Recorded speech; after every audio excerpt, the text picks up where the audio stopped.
Imagine a shadow that has been hunting your family for 2 million years. It doesn't care how old you are, what country you live in, what diet you follow, or how much money is sitting in your bank account. It ignores modern medicine, biohacking gadgets, and cutting-edge technology. This ruthless predator was slaughtering your ancestors long before humanity discovered fire, built the first shelters, or carved the first stone wheel. We've been conditioned to believe that the greatest threats to our survival are modern sins: industrial pollution, radiation, microplastics, processed foods, and the chronic stress of the 21st century. We were told that it is the price we pay for civilization. But that is the ultimate deception. In 2016, a team of archaeologists was excavating the dark, damp, labyrinthine depths of the Swartkrans Cave in South Africa. Meters below the surface, buried in the fossilized dust of deep time, they unearthed a fragment of a foot bone belonging to an ancient hominin, a direct ancestor of ours, who walked this earth 1.7 million years ago. When the bone was cleared of debris and passed through a high-definition 3D X-ray scanner, the room went dead silent. Deep within the prehistoric tissue of that ancient toe, they found a jagged, aggressive, malignant growth. Osteosarcoma. Pure, lethal, unadulterated cancer. In that exact fraction of a second, the entire modern medical paradigm collapsed. This prehistoric individual never breathed exhaust fumes. He never ate fast food, never smoked a cigarette, and never spent a single hour staring at a screen. He lived in the pristine, untouched ecosystem of the ancient savanna, drank pure water from mountain streams, and ate a 100% organic, natural diet. Yet, he still rotted from the inside out, from the exact same disease that claims millions of lives in modern megacities today. The tumor tore through his body, using the exact same biological blueprints it uses to hijack bodies right now. This leads us to a terrifying conclusion. Cancer is not a glitch in our modern operating system. It is a fundamental, inescapable feature of human history. A hidden, encrypted code locked inside the very machinery of our evolution. And here is the most chilling part. This disease didn't emerge despite our evolution. It emerged because of it. The exact evolutionary adaptations that forced our ancestors to stand on two legs, grow massive, complex brains, and become the apex rulers of this planet are the very adaptations that opened the door for the perfect killer. Every single cell in your body right now operates under a brutal, ancient biological contract signed in blood millions of years ago. We are opening the lost files of our deep past to launch a forensic investigation and answer the ultimate question. Why is this lethal code hardwired into your DNA? How is the legacy of Proto controlling your body at this very second? And is it possible to hack a program that nature spent millions of years perfecting? Welcome to Proto, the Lost Files. The investigation begins. To understand how this ancient killer infiltrated our genetic code, we have to return to the scene of the crime. We must step back into deep time, into the brutal world where Proto fought to survive. In modern culture, we've bought into a beautifully seductive, completely fabricated myth. We like to imagine that before cities, factories, and synthetic chemicals, humanity lived in a state of flawless harmony with nature. In this imaginary Eden, our ancestors supposedly possessed pristine health, unbreakable, primitive bodies, and faced no chronic diseases, dying only in the jaws of a saber-toothed cat or in the heat of battle. We look at the wild through a heavily romanticized lens, believing that cancer, diabetes, and autoimmune disorders are exclusively our modern tax for comfort. But when paleopathologists and geneticists exhume the actual, cold, hard evidence, that glossy myth shatters into 1,000 pieces. Proto's prehistoric world was not a paradise. It was a vicious, toxic, unforgiving battleground, where every single day was an exercise in biological warfare. Let's take a forensic look at that ancient savanna. No, there were no plastics in the oceans or smog suffocating the skies, but there were other, far more insidious enemies. For starters, Proto and his tribe were constantly breathing poison. The moment our ancestors domesticated fire, they moved into caves and cramped subterranean shelters. Scientists analyzing the thick layers of soot baked into the roofs of prehistoric dwellings reached a staggering conclusion. The concentration of carcinogenic microparticles, carbon monoxide, and toxic compounds in those caves routinely exceeded the safety limits of modern industrial hazard zones by a factor of 10. Proto would huddle around the campfire for hours, escaping the freezing night and the predators lurking in the dark, inhaling thick, acrid smoke from burning green wood and animal bones with every single breath. This was the world's first instance of secondhand smoking, and it didn't last for years. It lasted for hundreds of thousands of years. Their lungs turned pitch black long before the first cigarette was ever rolled. But campfire smoke is just the tip of the prehistoric iceberg. Look at Proto's menu. In the desperate scramble for calories, our ancestors couldn't afford to be picky eaters. During brutal droughts and seasons of starvation, when the game vanished and edible plants withered, they were forced to scavenge rotting, decomposing carcasses left by apex predators. They dug up roots saturated with natural toxins and ate wild plants that defended themselves with lethal botanical poisons, alkaloids. Even worse, early humans were in constant contact with what modern science calls aflatoxins, deadly poisons produced by molds that contaminated their stored supplies of nuts or dried meat. Aflatoxin is one of the most potent natural carcinogens known to mankind, capable of mutating liver cells in a matter of months. Proto ate this poisoned fuel because the only alternative was a slow, agonizing death by starvation. Add to this a volatile radiation environment. Millions of years ago, Earth's magnetic field periodically buckled and weakened during geomagnetic reversals.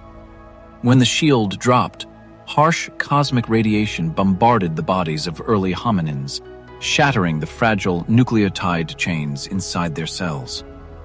Proto would fall asleep under an open sky, completely unaware that invisible cosmic rays were piercing his skin, leaving microscopic scars deep within his DNA. Every single radiation strike, every lungful of cave smoke, and every toxic root triggered an absolute avalanche of genetic errors. And this is where our evolutionary detective story hits a massive, paradoxical roadblock. If Proto's life was so deeply saturated with carcinogens and hidden hazards, why do we find so few fossilized skeletons showing signs of tumors? For decades, this lack of ancient evidence baffled scientists and fueled the healthy, wild savage myth. But the answer is as simple as it is cynical. Prehistoric humans almost never lived long enough for cancer to become their cause of death. The average life expectancy in the Stone Age hovered around 25 to 30 years. Proto and his peers died far too young. They were wiped out by basic infections, parasites, blood poisoning from a minor scratch, broken bones on the hunt, or the teeth of a leopard. A tumor simply didn't have the time to grow and dismantle the body because the host of that body would die in his prime from dysentery or a snakebite. The cells with broken DNA existed, but time ran out for Proto before they could turn fatal. However, those genetic fractures never truly vanished. They accumulated. Evolution engineered the human body with one specific, cold-blooded goal. Survive long enough to reach sexual maturity. Pass your genes to the next generation. Protect the offspring through their early years, and then get out of the way. What happens to a human body after the age of 30 is completely irrelevant to the blind machinery of natural selection. It's an evolutionary blind spot. Natural selection is blind to the diseases of old age. Proto passed down to his children his strength, his endurance, and his hunting instincts. But he also passed down the entire heavy baggage of accumulated genetic mistakes. Every micromutation his body sustained in the trenches of the prehistoric wild was copied into the next generation.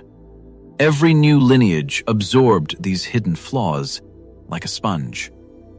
We inherited a biological library from Proto, where the pages were already stained with prehistoric mud, scorched by cave fires, and corrupted by cosmic rays. But why didn't this genetic deadweight crush our species before we ever left the cradle? How did humanity survive, conquer the globe, and become the dominant force on Earth, despite carrying this lethal baggage? To find out, we have to open Chapter 3, where we face the most shocking paradox of all.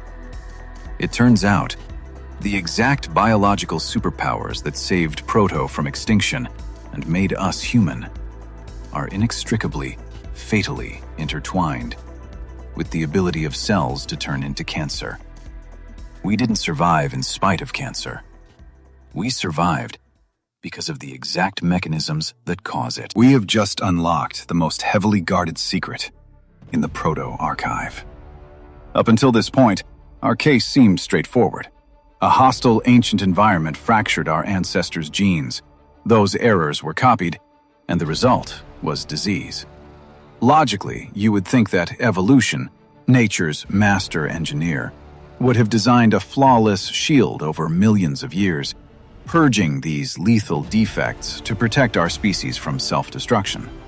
Survival of the fittest, right? So why did natural selection leave this deadly back door wide open? The conclusion that geneticists and evolutionary biologists have recently reached is a mind-bending paradox that changes everything. It turns out that the biological superpowers that allowed Proto to survive the savannah, climb to the absolute top of the food chain, and hand us the keys to the planet, are forged from the exact same raw material as cancer. Our species made a deal with the devil. We traded evolutionary greatness for a permanent, unexploded bomb inside our DNA. Let's look at the first superpower that saved Proto's life every single day: his phenomenal capacity for regeneration and wound healing. Picture our ancestor after a brutal clash with a predator or a catastrophic fall from a cliff. His flesh is torn open, his muscles are shredded, his blood vessels are severed. If his body doesn't act immediately, he will bleed out or die of sepsis within hours. In that exact moment of crisis, his cells receive an emergency genetic command: divide at maximum speed, ignore all boundaries, rebuild this tissue right now. Cells begin multiplying at a frantic, chaotic pace. They migrate to the wound site, aggressively seize territory, and rapidly construct new blood vessels to feed the fresh tissue. Do you know what that exact sequence is called in modern oncology? It is the textbook, step-by-step description of a malignant tumor. The only difference is that during wound healing, the body eventually flips a switch and shouts "stop," halting the division and leaving nothing but a scar. But the underlying molecular engine, the rapid proliferation, the migration, the hyper-accelerated creation of blood vessels is identical. Proto survived lethal trauma only because he possessed a tamed, controlled mechanism of cancer sleeping inside him. And if that off switch fails even once, a mechanism designed to save your life mutates into a terminal disease. But that's just the baseline. Let's look at what separates us from reptiles or insects. We are mammals. For Proto to even be born, a complex, high-stakes biological process had to occur inside his mother's body, the creation of the placenta.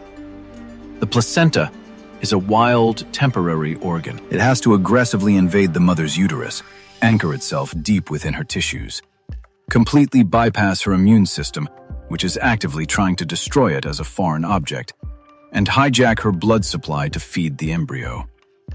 To build this lifeline, the cells of the fetus act like literal genetic terrorists. They secrete specialized enzymes that dissolve the walls of the mother's blood vessels, burrow deep into her organs, and release chemical signals to paralyze her local immune defenses. Geneticists were stunned to discover that to build the placenta, mammals utilize ancient, hardwired oncogenic programs. A malignant tumor metastasizes and colonizes healthy human organs using the exact same proteins, the exact same invasive tactics, and the exact same immune evasion tricks that our cells use when we are developing inside our mother's womb. We are quite literally born into this world because our cells know how to act exactly like cancer. And finally, consider the crown jewel of our species, our massive, complex, fuel-guzzling brain. For Proto to develop abstract thinking, coordinate complex hunting strategies, and invent the first language, his ancestors had to completely re-engineer the body's entire energy grid. A massive brain requires an astronomical amount of glucose and oxygen. To meet this demand, hominin evolution forced a radical shift in our cellular metabolism. Our cells learned to absorb and process nutrients with extreme, hyper-aggressive efficiency. We became high-velocity biological engines. But this evolutionary leap came with a dark price tag. Cancer cells are the undisputed champions of metabolism. They hijack the exact same high-speed, glucose-guzzling pathways that evolution built to nourish our expanding brains. A tumor simply reroutes this premium energy grid, starving the rest of the body to feed its own relentless growth. Now, the forensic picture of our investigation becomes crystal clear and deeply unnerving. Cancer is not a foreign invader, an alien virus, or a random accident caused by a bad environment. It is the dark twin of human evolution. The exact genetic programs that give us our resilience, that allow us to birth live children, and that fuel our unique intellect, are the exact same programs that a tumor uses when it breaks free from regular biological constraints. Nature could not delete these genes from Proto's DNA, because without them, he would have never stood upright. Our species would have died in the cradle. We were handed a highly complex, adaptive, hyper-advanced body, but it came packaged with a weapon of mass destruction aimed directly at our own chest. But this brings our investigation to the next logical question. If these deadly mechanisms lay dormant in our DNA for millions of years, held in check by the short lifespans of our ancestors, what changed? How did Proto's ancient evolutionary compromise mutate into a 21st century pandemic? What invisible force caused these ancient, life-saving programs to go absolutely haywire in the bodies of modern humans? To expose the culprit, we cross over into Chapter 4, where we track the genetic echo of the deep past vibrating through our modern world. We have arrived at the exact intersection where prehistoric survival slams into modern reality, right inside our own DNA. Our investigation has proven that Proto was not a flawless biological blueprint. He was a walking collection of dangerous evolutionary compromises. But how did these hidden mechanisms, built for nomadic hunters, morph into a ticking time bomb inside a person sitting in a modern, climate-controlled office? To decode this, we have to track the genetic echo reverberating across millions of years, an echo that directly dictates our medical reality today. Evolution moves at the agonizingly slow pace of a glacier. It engineered our bodies for a world that has completely ceased to exist. And this massive, yawning chasm between what we were programmed to do and how we actually live today has become the ultimate trigger for the ancient killer. Let's peer inside our own genome. Scientists who mapped the human DNA sequence made a startling discovery. Our bodies still operate under the assumption that we are constantly on the verge of starving to death, freezing in an ice age, or bleeding out from a spear wound. One of the loudest genetic echoes from this past involves what modern science calls oncogenes, genes that in ancient times were responsible for fat storage and rapid blood clotting. In Proto's world, a calorie was a rare, miraculous luxury.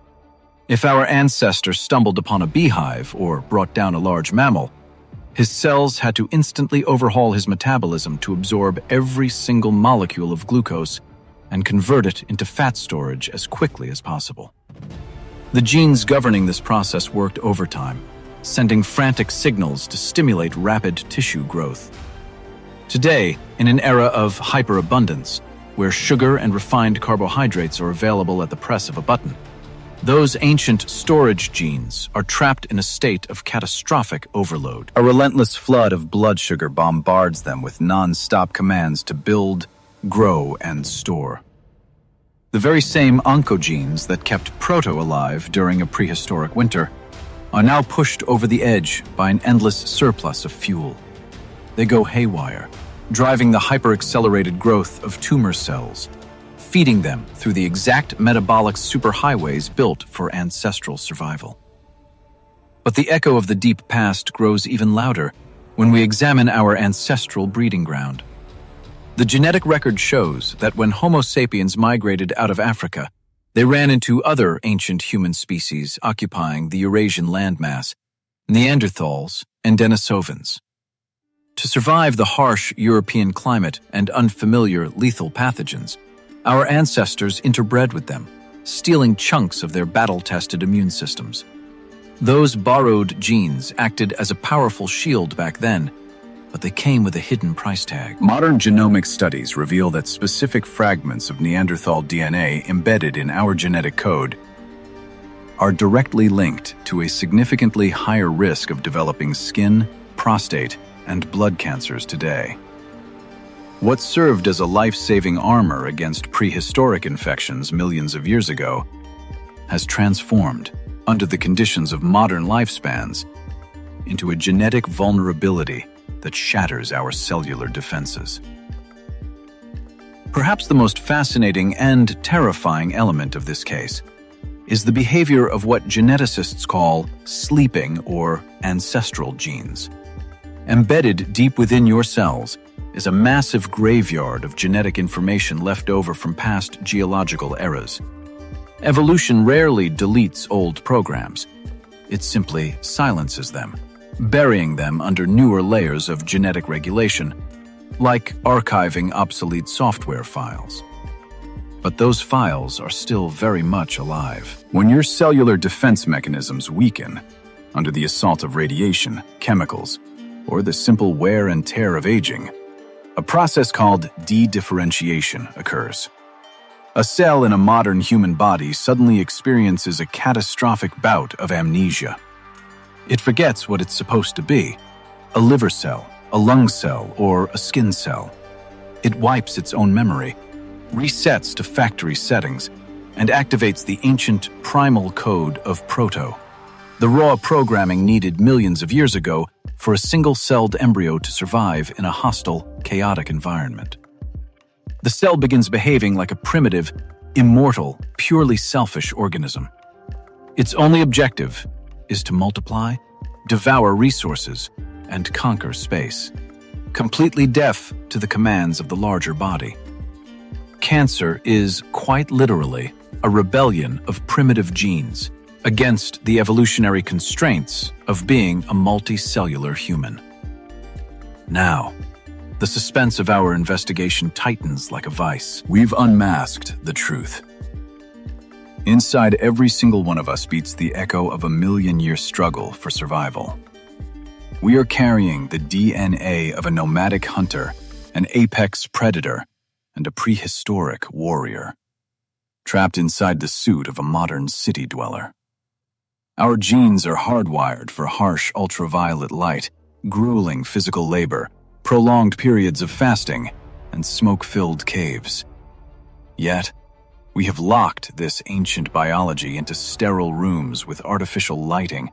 We feed it a non-stop drip of processed sugar, and we force it to sit completely motionless for 8 hours a day.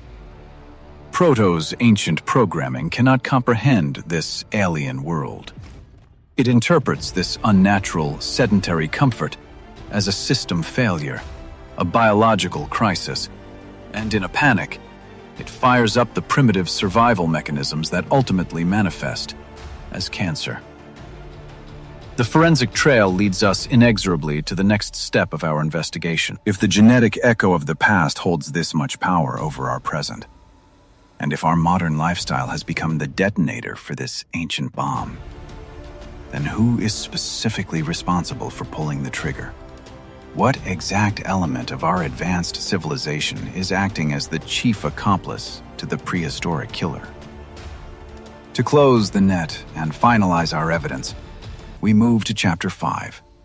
We are about to cross-examine the primary suspect, the force that shattered the fragile balance of our ancient contract and turned Proto's legacy against us with absolute, devastating fury. Our evolutionary manhunt has backed us into a corner where there seems to be no escape. We set out looking for an external enemy, a rogue virus, a toxic chemical, a corporate conspiracy, only to find that the serial killer was written into the architectural blueprints of our own house. The ancient programs for cell regeneration, metabolism, and embryonic growth that kept Proto alive in the wild have turned into the very weapons burning humanity down from the inside out today. But if this weapon has been locked in our DNA for millions of years, why did it detonate with the force of a global pandemic only in recent decades? It is time to strip away the deception and put our primary suspect on the stand. And this twist in our investigation is going to hit you hard, because the chief accomplice to the ancient killer is our own civilization. Our greatest victory over nature is our own undoing. We have engineered the absolute perfect environment for Proto's lethal legacy to destroy us. Let's put our first and most obvious suspect on the stand: aging. As we established, in Proto's world, humans never lived to grow old. They were systematically eliminated by predators, famine, and basic infections. True longevity didn't exist. But over the last century, humanity achieved a miraculous, unprecedented breakthrough. Antibiotics, clean water, modern surgery, and sanitation insulated us from the rudimentary causes of death that regulated our population for millions of years. We extended our lifespans to double, even triple, what the brutal evolutionary contract originally allowed. And that is exactly where the trap snapped shut. Cancer is a disease of time. For a healthy cell to accumulate a critical mass of random genetic mutations, bypass multiple layers of immune security, and unleash the ancient code of unchecked reproduction, it requires decades. Our civilization handed the body those decades on a silver platter. We conquered external threats, pushing our lifespans into our 70s, 80s, and 90s. But in doing so, we simply lived long enough for Proto's hidden genetic bombs to detonate from sheer structural fatigue. our triumph over mortality, became the ultimate trigger for the ancient killer. But longevity is just the baseline suspect. Look at the alien ecosystem we have forced our prehistoric bodies to inhabit. Scientists call this phenomenon evolutionary mismatch. Proto's biology was forged in the fires of relentless, non-stop movement. His body was sculpted by daily, multi-mile treks across hostile terrain, chasing down prey and enduring the kind of acute physical stress that kept his metabolic systems firing with razor-sharp efficiency. Proto's cells knew a fundamental truth. Energy is a luxury. It must be spent exclusively on immediate survival. Now, look at modern humans. We have imprisoned the body of that prehistoric hunter in office chairs and car seats.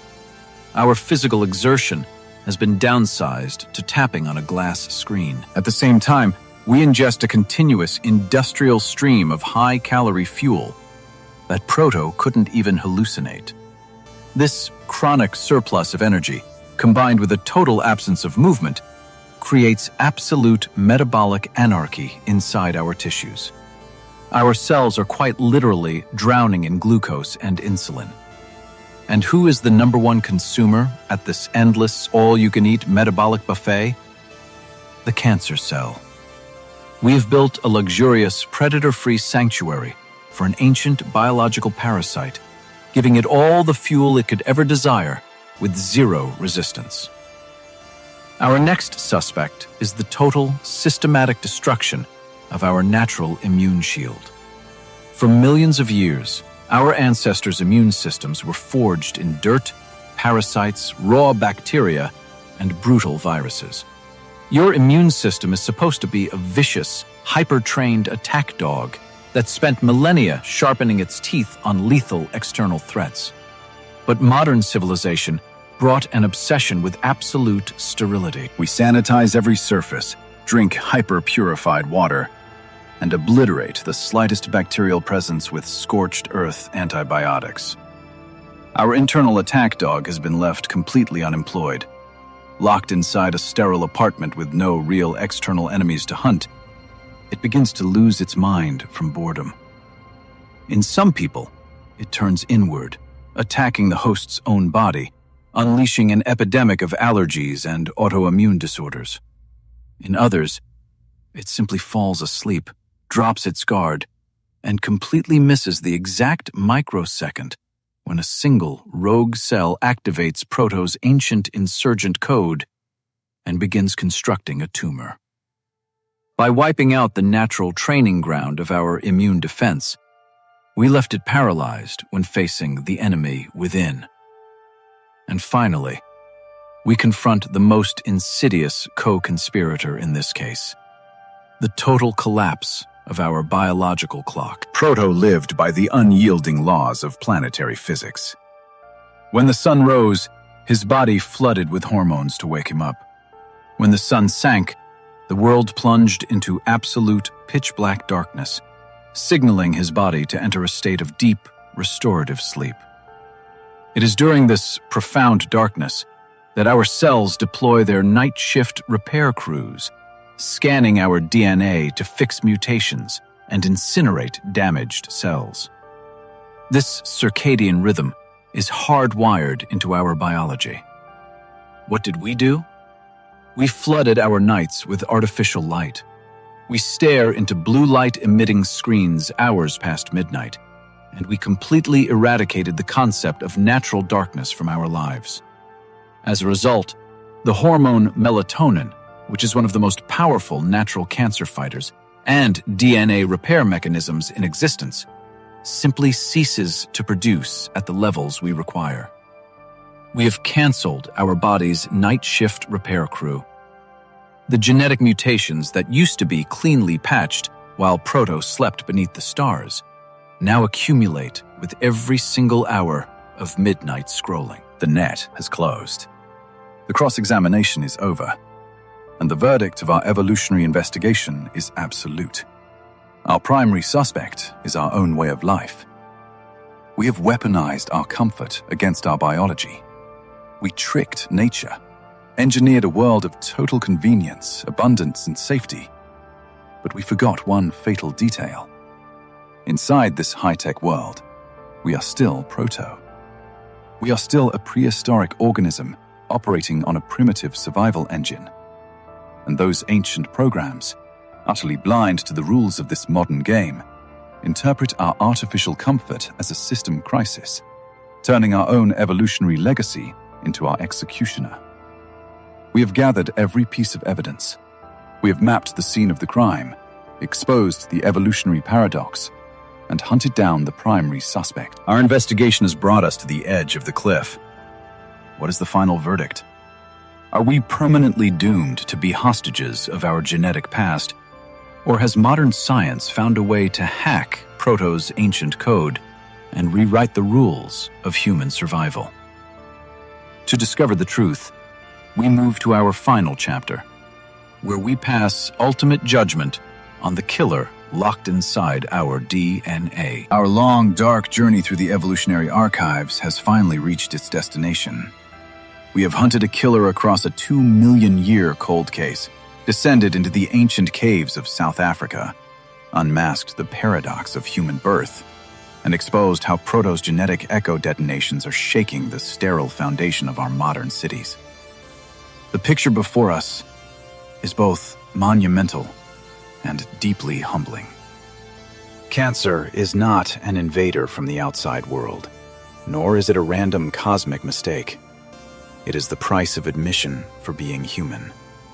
It is our evolutionary tax, the cost of building a massive brain, the price for a body that can heal from catastrophic wounds, and the premium we pay to bring complex, beautifully formed children into this world. Through our civilization, we unwittingly engineered the perfect biological storm, extending our lifespans and drowning ourselves in a sedentary comfort that our DNA perceives as an absolute crisis. But the final verdict in this case is not a death sentence. It is a call to arms. What is the ultimate judgment of the court of evolution? Humanity is not doomed. Yes, we carry Proto's lethal, volatile code inside us. But we are the first and only species in the history of this planet to read that code, translate it, and understand exactly how it works. For millions of years, evolution drove our ancestors completely blind, breaking their bodies, selecting the survivors through sheer trauma, and discarding the losers into the fossil record. Today, the game has changed forever. We are no longer passive casualties of natural selection. Right now, in elite laboratories across the globe, geneticists and molecular biologists are doing the unthinkable. They are learning how to rewrite the lost files of our past. Modern medicine is undergoing a massive paradigm shift, abandoning the primitive strategy of simply burning down the body to kill a tumor.